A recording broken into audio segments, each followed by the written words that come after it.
Hello, everyone. Welcome back to another episode of the Universe of Disney World. I believe this is episode 6.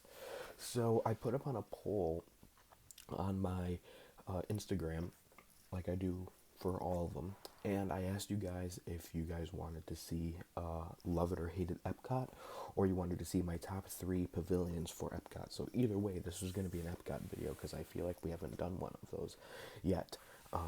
So, honestly, here we are. I mean, this is great. I love talking about Epcot. The polls showed, I'm just looking at the polls on my iPad right now, that you guys wanted to see more of Love It or Hate It from Epcot, which is, like I said, totally fantastic. So I'm just going to pull up the attractions on Epcot, and that is what we're going to do. We are going to do Love It or Hate It, Disney attractions at Epcot. If you are new to the channel, please click the subscribe button and like the video. It would do so much for me. Also, like always, I'll link the Instagram down below where you can partake in all these different activities that I do in terms of polling or YouTube. You guys literally get to choose what you want to watch, and I'll do it. So, absolutely excellent there. Just please do all of that. That would literally make my day, because all of you are welcome. Okay, so starting with Epcot here. So I have this whole thing up here, and I'm going to do attractions and rides that are open. So I'm not going to do past attractions that were open. So I'm going to start it off with the obvious start point in Epcot, which is Spaceship Earth. Do I love it or do I hate it? I absolutely love it. It is one of those classic Disney dark rides. It's one of the only, it is the only one, in my opinion, in Epcot, but it's one of the last Disney dark rides on property, along with Pirates and along with, I think Peter Pan would be considered a dark ride. So those kind of things right there, uh, you know, just absolutely amazing. The animatronics in there are old, but they're gold. Old, but gold. They're awesome. Absolutely love it. Would absolutely recommend you get on this attraction when you're visiting Epcot. I feel like this is probably worth a 40-minute wait, nothing more. But the line moves pretty fast, so don't be deceived when it shows you the wait time there. So, yep, I love it. Moving on then to Future World, the part of Future World with Soarin' and the Land. I'm going to start actually at the Living Seas with Nemo and Friends. This is hard for me because I just wish that it was better. It kind of lacks, like, it's all screens. It's all screens, and I feel like what they could do with today's technology with that ride would be to really immerse people in that setting. And it kind of feels like they don't want to do that with that attraction, and I don't know. I am not an Imagineer, but this is hard for me. I'm giving it a meh. Okay, so if you're new to the Love It or Hate It series, we do this. We did it in Magic Kingdom and Animal Kingdom, I believe. And this is Epcot, the third park to do it. And basically, if I don't know what to say about it, I give it a meh. So I'm giving a meh to this. It's not a necessity to do this on your Disney vacation. Now, if you're a Nemo fan and you like that Nemo stuff, then absolutely do it. It is absolutely great. But I mean, literally, it's a big meh for me. It is a huge meh for me. And that's all I have to say about that, really. I just don't really like it. Sorry, I spilled a little bit of something on my pants there. A little water I had. But, okay. Moving on. The Land, Living with the Land. I love this attraction. I think it's great. I know other people think it's a snooze fest, which it kind of is, and it kind of sounds like that on paper, that it would be like Disney's most boring attraction. And I don't disagree, but I also don't agree. This is really, really a good attraction. It normally has like a 15-minute or less wait time, and I think that you should absolutely do it on your Disney vacation. it's great. You learn a lot of things, and it's just a calm boat ride, kind of escape from that hot Florida sun for a while, at least until you get into the greenhouse. But everything after that is like, yeah, or before is a very, very chill, relaxed ride. So yeah, I'd absolutely love it. I recommend it.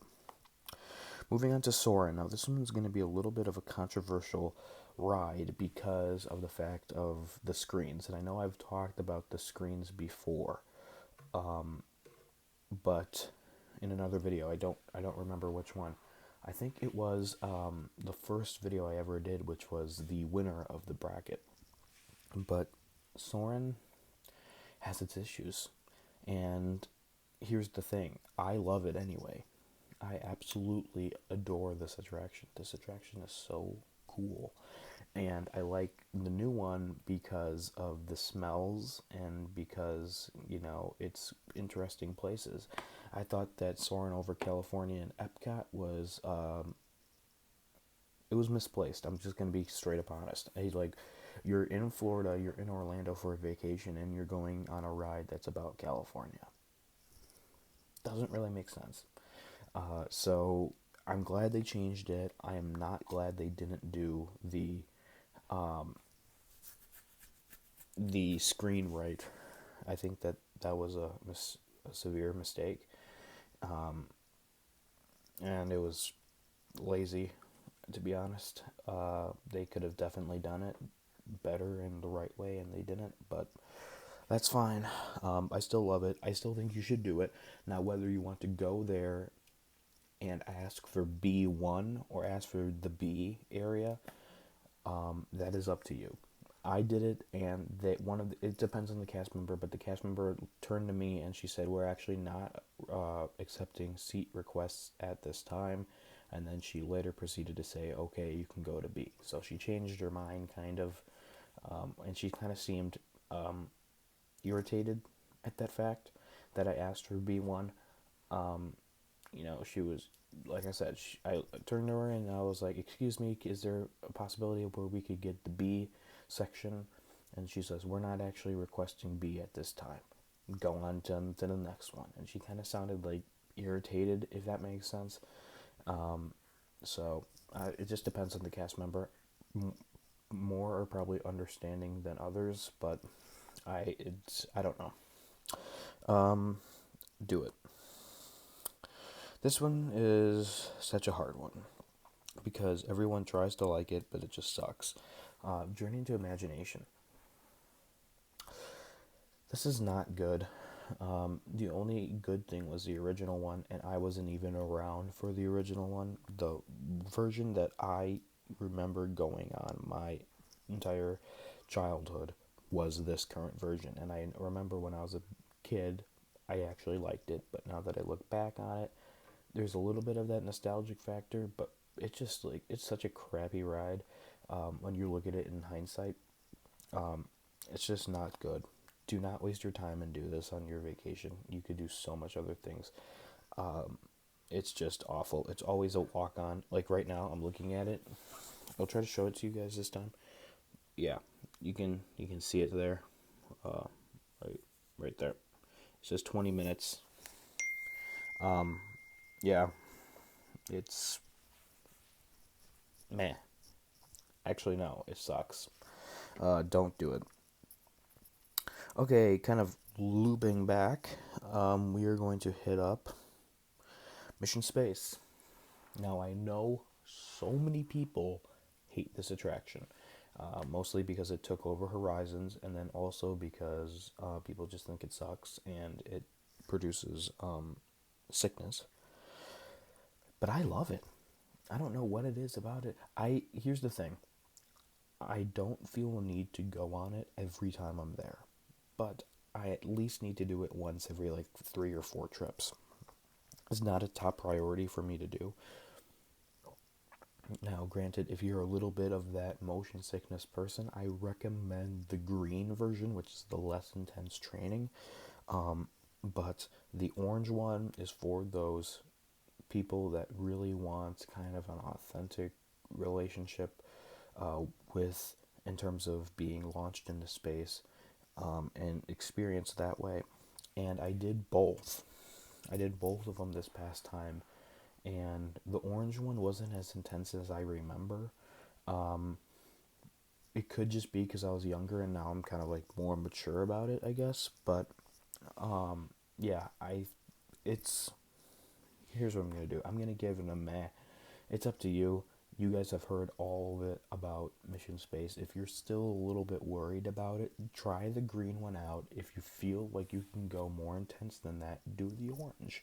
But if not, you're going to say a more intense version of that is going to give me some sort of trauma, then don't do it, because I've seen people jump into the orange and then instantly regret it. So try the green out first if you're a little unsure, and then if you feel like you can go more, then do the orange. Okay, last one in Future World that is open right now. Test Track. I absolutely love this attraction. You guys can't see it, but I actually have a Test Track poster in my room right there, and it's absolutely. I just love this attraction. I like the old one, but contrary to what most people believe, I actually like the newer version better. Um, I think it's really cool in there. You know, it's a more of a dark attraction in there. You get the neon lights and all of that, and it's really cool. I like the futuristic aspect of it. You know, that's what kind of Epcot's all about, is a community of tomorrow living in the future. Um, so I know that people are kind of hooked onto this old kind of learning thing that Epcot displayed in the past, but we got him. You know, stuff can't stay the same forever. It is you know, it would be called the Walt Disney Museum then, if it was to stay forever. But it's Walt Disney World, and Walt said himself that the parks were always going to be changing and they were never going to be complete. So, you know, take that for what it's worth. But I'm going to, you know, I just absolutely love this. Now, the one thing I will smack it on is the braking system at the end. I think that that is really, really bad, and especially from what they're doing for Radiator Springs Racers in California, I think that they could do a better job with that braking system. Whether or not they're going to spend the money to do that, I doubt. But still, it's a really, really cool attraction. I absolutely love it. Absolutely do it. It is a huge, huge attraction at Epcot. It is that and Soaring are its most popular attractions there. Soon to be changed by Guardians of the Galaxy Cosmic Rewind, but that's not open yet. But yeah, love it. Absolutely love it. We have two more attractions that are open right now. Mexico Pavilion and the Norway Pavilion attractions. Okay, so we are doing the Grand Fiesta Tour, starring the Three Caballeros. Um, I like it. I like it. I'm not gonna say I love it, but I like it. It's for the kids. It's kind of cute, and um, it's always a walk on. Really, it's a cool atmosphere. You know, you're going around the tables in the San Angelin, and you see the Mayan or Mexican pyramid or whatever, and it's really, really cool. I really like it. I enjoy it. I think you should do it. If you have little kids, I think you should do it. Even if you want this nice boat cruise-ish type of ride, and it's kind of slow. It's air conditioned, which is a huge plus in Florida. Do it. I absolutely think that you should do it. I haven't been on it in the past couple trips, but do it. Okay, Frozen Ever After. Now this one is not really a good thing for me. Because I'm a Maelstrom fan. Okay, you guys can't see it, but behind me right there is a Maelstrom poster, and I loved Maelstrom with everything I had. It was one of my favorite. It was my favorite Disney ride when it was there. And when I got news that it was closing, it was kind of like, it was really kind of a sad time. And when I saw what they did with Frozen, it was the same track and the same boats, but it just didn't feel the same. And when I went on Frozen, I got off of it, and I'm like, people are standing in a 75-minute line for that.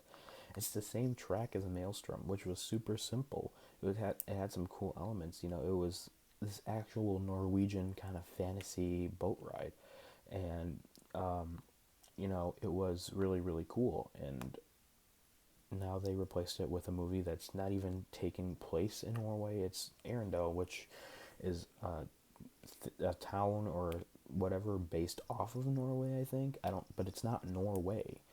And I don't know. I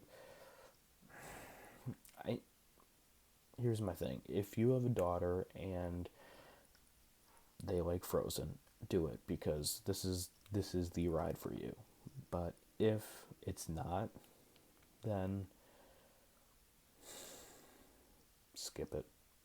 And that may just be me being kind of cold to it, but the line stretched all the way to China the last time I went, which was the next pavilion down. So take that for what that's worth. I say skip it. I don't like it. So that is going to wrap up the Love It or Hate It EPCOT attractions. I hope you guys enjoyed this video. Only one left we have to do now is Hollywood Studios. So I don't know. That might be coming soon. So if you are new to the channel, like I said, please subscribe and like and click that little notification thing so you get an alert every time I post a video. Please also follow my Instagram page, and that would be excellent as well. All right, that will do it. Have a great week, everyone. Stay safe and have a magical rest of your day. Thanks, folks.